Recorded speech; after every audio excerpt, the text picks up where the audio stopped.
Hello there! You're watching Villain Miniatures, and this is part 2 of making Dark Mechanicus Sicarians. In this video I will show you how to paint them. So what we need to do is to prime these guys before applying some paint.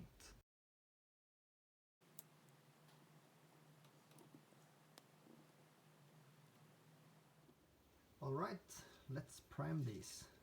So I'm starting out with the Chaos Black spray, which I will coat the entire miniatures with, before applying some Corax White from above to give the miniatures a little bit of pre-shading.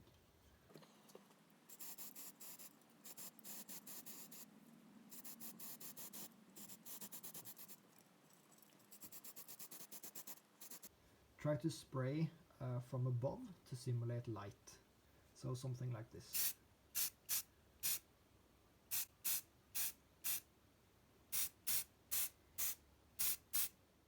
So now we just have to leave these to dry and then we'll go back up and start painting them.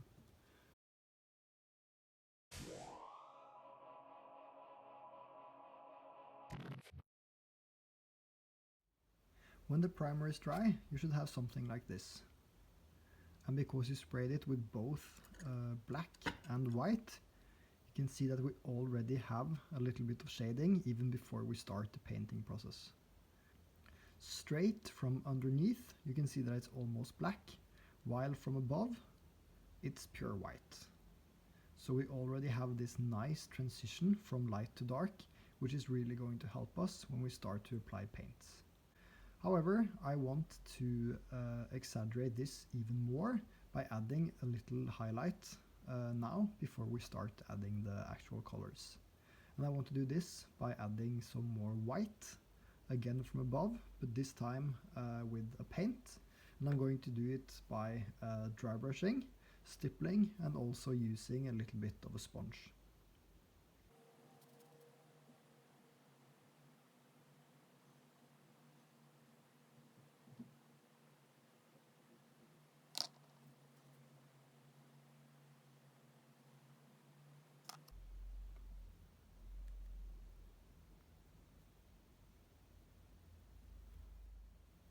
Now it's time for my favorite step, which is adding some colors. I'm going to use contrast paints for this, and what I like to do is to open a range of colors so that I can mix and match them directly onto my miniature.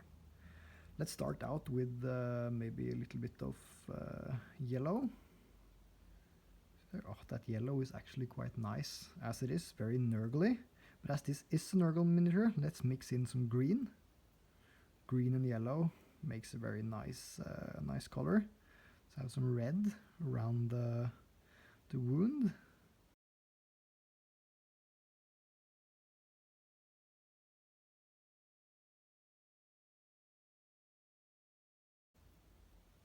Okay, this is starting to look quite nice.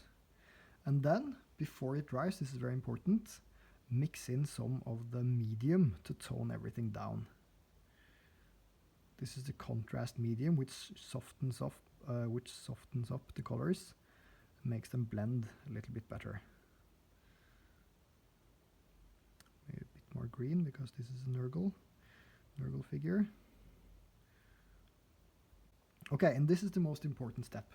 Before it dries, just go around the entire miniature with the tissue paper and just wipe it off. It can be a bit rough. Look at his face. So, like that, get everything away from the top of his head and his brows, and you get a very natural shading. Also the top of his hand, top of his thighs, while you can leave much of the paint, for example, under his arms. Then you get the very natural variation in color, very natural shading.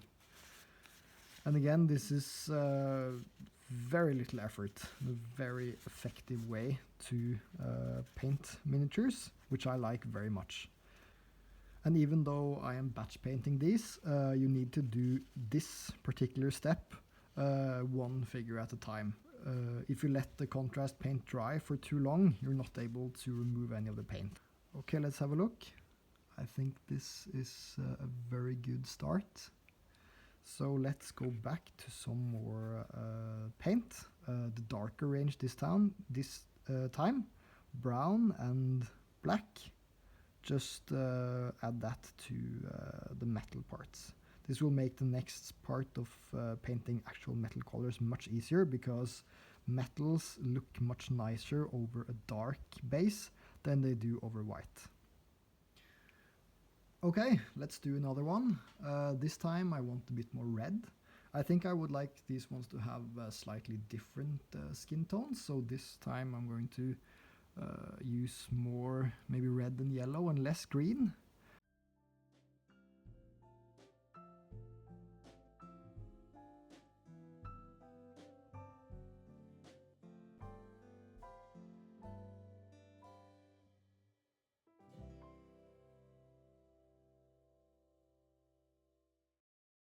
Again, work quickly because we need to remove this paint before it dries.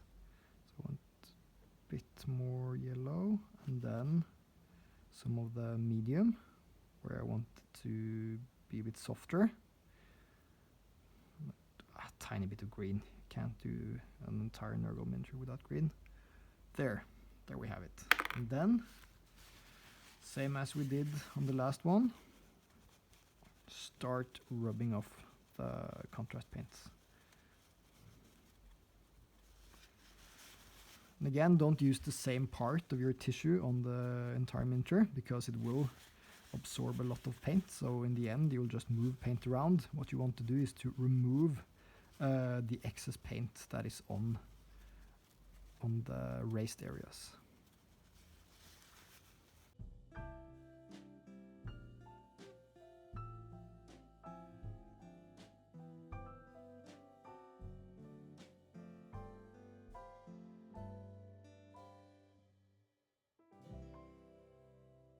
Back. It looks good. It's much darker, but it's also obscured by a lot of mechanical detail, so it's nice to have some darker colors around wherever you're going to paint metals. Of course, I don't wash my brush when I do this, so even though this is brown and black, you can see it's really green, because green is the last thing I put my brush into. But this does not matter at all. Now we just want a slightly darker base for the metals before we start moving on to metal colors themselves. We just don't want white under metal.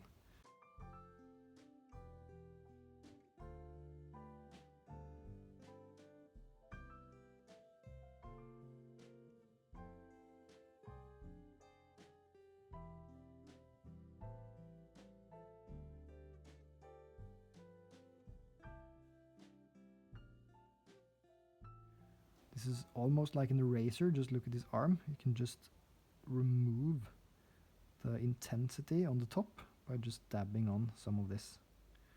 It's very nice. And again, you need to move quickly.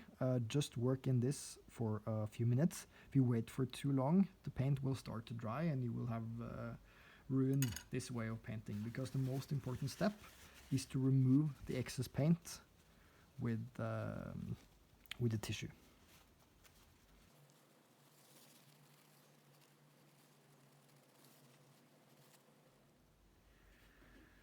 Leave that one to dry, and then we have one more. The last one. What color to go for here? Maybe let's go for the classic and have yellow and green, as we did with the very first one. Of course, I use all the colors on all of them, but it's nice to have maybe one tone that you concentrate. So I will have more green and yellow on this one than, for example, red. On this one I can focus the red maybe just in the recesses and around the metal parts. This one's belly in particular needs some red.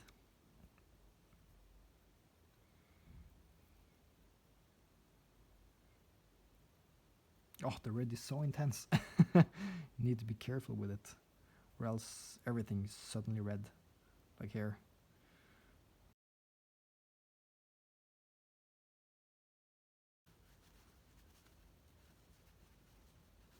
on the... You can also use your finger to wipe away some paint. But again, yeah, you only have so many fingers, so they will be full of paint eventually, so it's nice to have the tissue available, to have the tissue ready. Okay, then we'll have to leave these to dry for quite a while, because the paint is quite thick. We can already see that the zombie looking skin is quite nice, and we also start to have some nice color variations on the base, so this is going to be a very fun and quick project. I love speed painting. It's so nice just to get things finished. Yes, okay, let's wait for, I don't know, maybe half an hour until these are more or less dry, and then we can start some highlights and some metal paints. Okay, now the paint is almost dry, and you can see that quite nice effect on the skin. This one turned out to be the darkest, so we can have a look at another one as well, which is a bit lighter. They both have a very nice variation in color and a very nice contrast from dark to light. But before we move on to paint further on the skin, I want to make both the metal parts and the bases darker. So now I'm just going to add another layer of the dark brown and black contrast paints to these areas.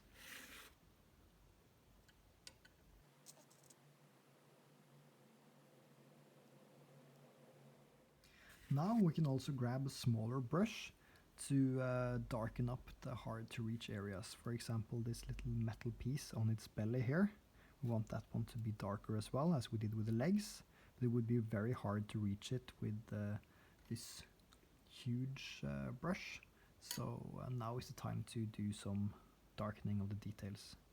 Also this cable would be nice to pick out.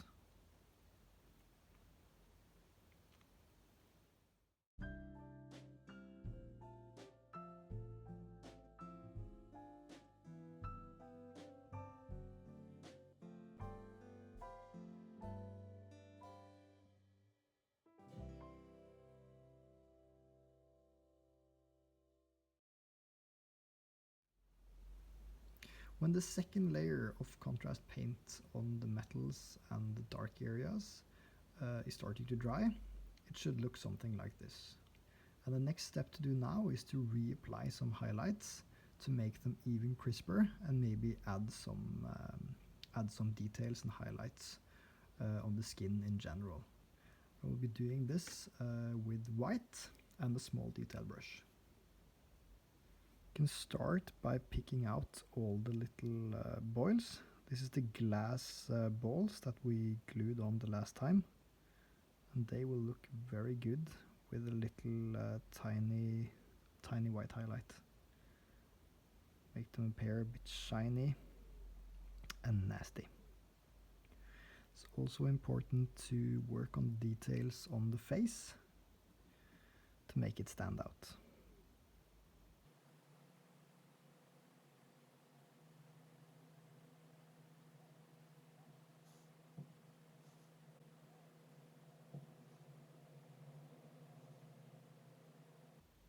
Remember, this is pure white, so use it sparingly. We don't want the entire skin to suddenly turn white. We want to keep all these nice colors that we just did.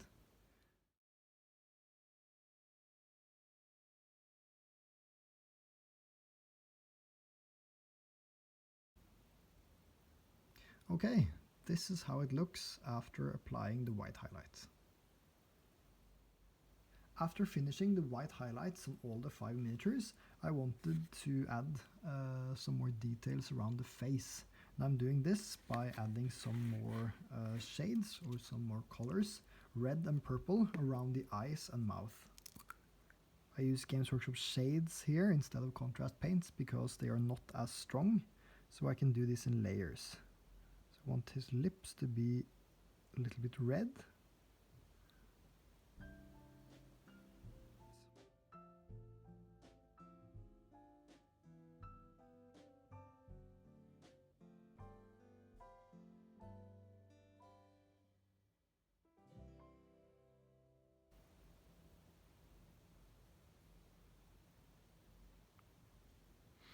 The red is also good to add to some of the wounds to make them stand out a little bit more. And then we can reapply some highlights to the teeth and eyes using white again.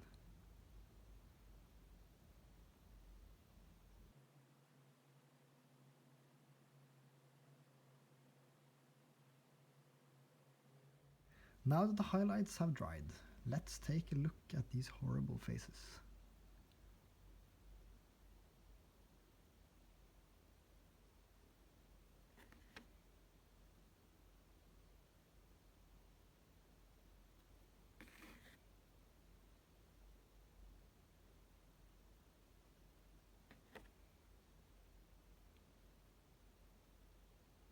Remember that up until this stage we have only used contrast paint and white. It's quite effectful. Now it's time to start painting the metals, and I want to have 2 metal colors on these because especially on the legs you can see that there are so many different parts.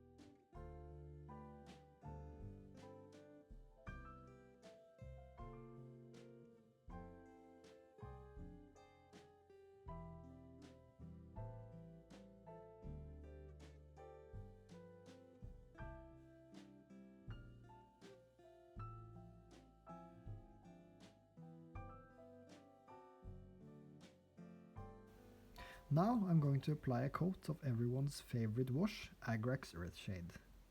I will apply this all over the metals, both the silver and the gold. When the shade is dry, it's time for some rust effects. Rust is very important because these are Nurgle miniatures after all.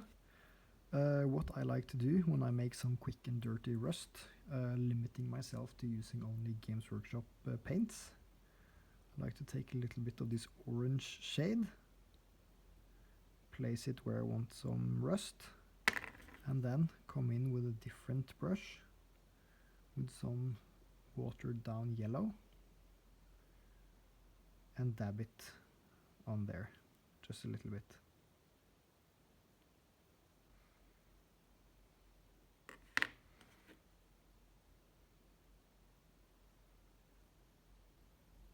Now I'm using some watered down blue as a verdigris for the gold parts.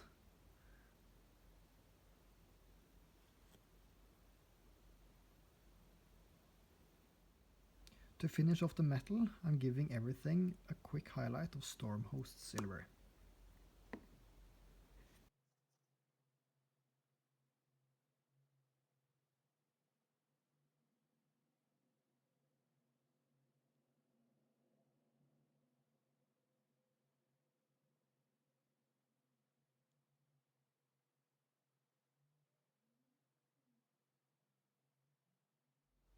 The lenses of the helmets were painted with a tiny drop of white, followed by a tiny drop of purple wash. I want this paint job to be pretty simple, so I'm just going to paint the cables red, which is the last detail I have left before doing the bases. So let's do that.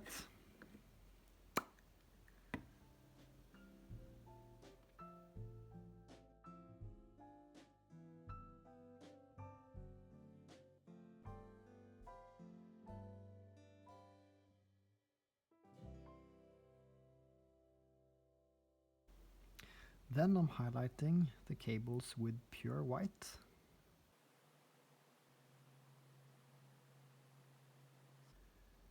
Like this. Before bringing it all together with the red contrast paint.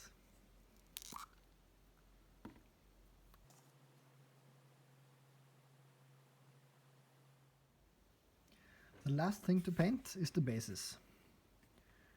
I'm painting them by mixing some brown and greens onto the base to have some varying tones.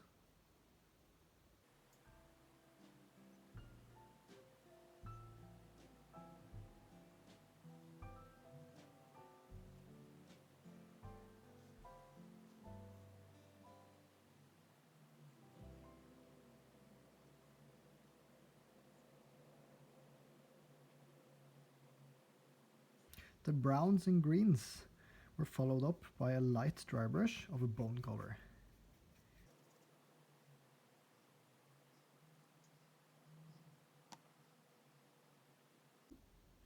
Then the bases are given a generous wash of sepia and black.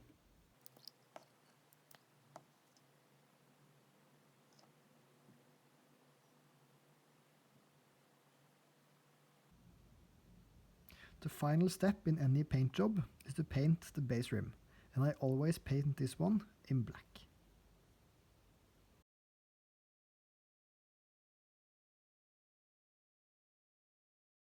Now that the bases are dry, my Dark Mechanicus Sicarians are finished, and we have reached the end of the video. Thanks a lot for watching. Please like and subscribe, and if you would like to see more of my miniature projects, you should follow me on Instagram and Facebook. I will link these below. I'm looking forward to seeing you all in the next video.